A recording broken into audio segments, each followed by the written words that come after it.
கோவையில் பட்டப்பகலில் செல்போன் கடையில் பெண் விற்பனையாளரிடம் விலை உயர்ந்த ப்ளூடூத் ஹெட்செட் கொள்ளையடித்துக் கொண்டு ஓட்டம்.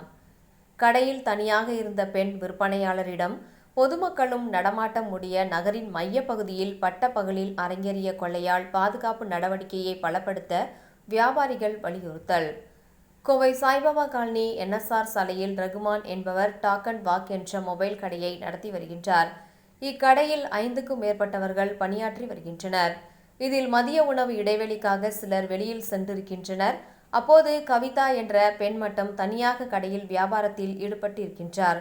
அப்பொழுது அங்கு வந்த ஒரு வாலிபர் விலை உயர்ந்த ஹெட்செட் ஒன்றை கேட்டு அதனை வாங்கி விவரங்களை கேட்டு வந்துள்ளார். பின் விலை உயர்ந்த ப்ளூடூத் ஹெட்செட்டை கையில் வைத்துக்கொண்டு அங்கும் இங்கும் திரும்பி திரும்பி பார்த்த அந்த வாலிபர் திடீரென விலை உயர்ந்த ப்ளூடூத் ஹெட்செட்டை எடுத்துக்கொண்டு ஓட்டம் பிடித்தார்.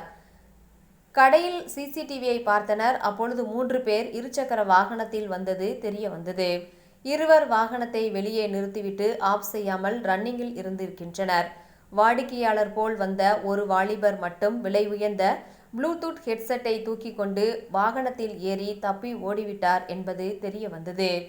பட்டப்பகலில் பொதுமக்கள் அதிக நடமாட்டம், வாகனங்கள் அடிக்கடி சென்று கொண்டிருக்கும் இடத்தில் இதுபோன்று இதற்கு முன்பும் திருட்டு நடந்ததில்லையே என்று தெரிவித்த வியாபாரிகள், பணியாளர்கள் உள்பட பலரும் கடையில் பணியாற்றி வரும் நிலையில் அவர்களின் பாதுகாப்பை உறுதி செய்ய போலீசார் உரிய நடவடிக்கை எடுக்க வேண்டும் என வலியுறுத்தி வருகின்றனர்.